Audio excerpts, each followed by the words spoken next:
আমি শুধু একটি কথা বলতে চাই যে বাংলাদেশের মানুষ সবাই গণতন্ত্রের জন্য সংগ্রাম করেছে, লড়াই করেছে। শুধু 1952 সাল 71 সাল নয়, সেই ব্রিটিশ আমল থেকেই বাংলাদেশের মানুষ তার গণতান্ত্রিক অধিকারের জন্য সংগ্রাম করেছে, লড়াই করেছে। তারই ফলশ্রুতিতে আমরা আজকে দেখেছি যে ফ্যাসিবাদী আওয়ামী লীগ সরকার, শেখ হাসিনা সরকার যখন দীর্ঘ 16 বছর ধরে এই দেশের জনগণের উপরে স্টিম রোলার চালিয়ে গেছে, সেই স্টিম রোলারকে উপেক্ষা করে বাংলাদেশ জাতীয়তাবাদী দল, যার প্রতিষ্ঠাতা ছিলেন শহীদ প্রেসিডেন্ট জিয়াউর রহমান, দীর্ঘ সংগ্রাম করে আমরা আজকে একটা মুক্ত পরিবেশে উপস্থিত হয়েছি। বন্ধুগণ, গণতন্ত্র আর বিএনপি এই দুটা সমর্থক। শহীদ প্রেসিডেন্ট জিয়াউর রহমান একদলীয় শাসন ব্যবস্থা থেকে বহুদলীয় শাসন ব্যবস্থা নিয়ে এসেছিলেন। বেগম খালেদা জিয়া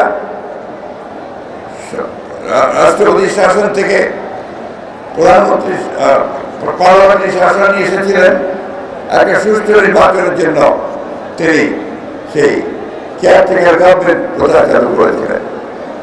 বাংলাদেশের জাতীয়তাবাদী দল আপনি দেখেছেন 2016 সালে বেগম খালেদা জিয়া ভিশন 2030 দিয়ে গণতন্ত্রের যদি সাস্টেইনেবল হয়, সেটা রাষ্ট্রীয় টিকে থাকে, তার জন্য সংস্কারের কথা বলা হয়েছে।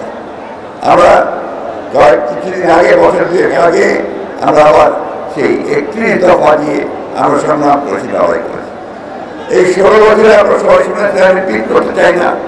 আমাদের অসংখ্য প্রাণ জ্বলেছে, আমাদের অনেক লোক কারাগারে গেছে, নির্যাতিত হয়েছে।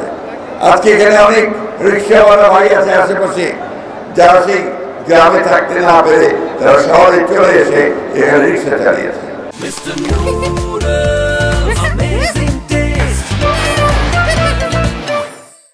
আমাদের অনেক ছাত্র নেতা তারা এখানে রাস্তায় হকারের কাজ করেছে। গতকাল আমি পঙ্গু হাসপাতালে গিয়েছিলাম, সেখানে দেখলাম যে একটা 13 বছরের ছেলে গুলি লেগে তারা একটা পা কেটে ফেলতে পারছে। এই যে ত্যাগ, এই তিতিক্ষার মধ্যে দিয়ে বাংলাদেশ জাতীয়তাবাদী দল এগিয়ে চলেছে, গণতন্ত্রের সংগ্রাম এগিয়ে চলেছে। বন্ধুগণ, আজকে আমাদের সামনে একটা সুযোগ এসেছে। ছাত্র জনতা আত্মত্যাগের মধ্যে দিয়ে আমরা একটা সুযোগ পেয়েছি গণতান্ত্রিক রাষ্ট্র প্রতিষ্ঠা করবার। সেই কথাটা আমাদের মনে রাখতে হবে। আমরা সেই সুযোগ দিনে হারাই। আজকে এমন একটা অবস্থা তৈরি করতে হবে যা এখানে সত্যিকার অর্থেই গণতন্ত্রের প্রতিষ্ঠা করতে পারি। আর একটা কথা আমি অনুরোধ করবো সকলকে, যে আপনারা হচ্ছেন সেই ভ্যানগার্ড, আপনারা হচ্ছেন সেই পাহারাদার, গণতন্ত্রের পাহারাদার। আপনারা সেই গণতন্ত্রকে রক্ষা করার জন্য অতীতে লড়াই করেছেন, আপনারা সেই গণতন্ত্রকে রক্ষা করবেন। সেই জন্যে এই গণতন্ত্রকে যদি কেউ ধ্বংস করতে চায়, আবার বিপদে নিতে চায়, লুট করে নিতে চায়, সেখানে আপনারা অবশ্যই রুখে দাঁড়াবেন। আমি বক্তব্য বলবো না, শুধু এই সরকারের যারা দায়িত্বে আছে তাদেরকে অনুরোধ করতে চাই, এখনো আমাদের মধ্যে, সরকারের মধ্যে সেই ফ্যাসিবাদী সরকারের অনেক প্রেতাত্মা অবস্থান করছে। তারা সমস্ত যে প্রচেষ্টা আমাদের গণতন্ত্রে ফিরে যাওয়ার, সেই বাংলাদেশকে ফ্যাসিস্ট মুক্ত করবার, সেটাকে নস্যাৎ করবার জন্য তারা এখনো বসে আছে, চক্রান্ত করছে। এই চক্রান্ত থেকে রুখে দাঁড়াতে হবে। গণতন্ত্র দিবসে আজকে আমাদেরকে আবার সেই শপথ গ্রহণ করতে হবে।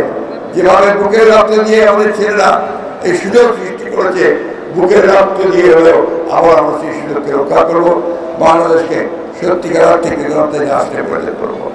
আমাদের নেতা, আমাদের তারেক রহমান সাহেব দেশে ফিরে আসবেন, দেশের বেগম খালেদা জিয়া চিকিৎসার জন্য বাইরে যাবেন, সুস্থ হয়ে ফিরে আসবেন।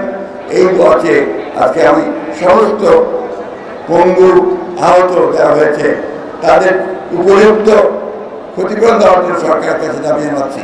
যারা নিহত হয়েছে তাদের ক্ষতিপূরণ দেওয়ার জন্য আমি সরকারের কাছে দাবি জানাচ্ছি। এটাই হোক আজকের দিনে আমাদের শপথ। সবাইকে ধন্যবাদ জানাচ্ছি। আসসালামু আলাইকুম, খোদা হাফেজ। বাংলাদেশ জিন্দাবাদ, বাংলাদেশ জাতীয়তাবাদী দল জিন্দাবাদ, শহীদ জিয়াউর রহমান জিন্দাবাদ, তারেক রহমান জিন্দাবাদ।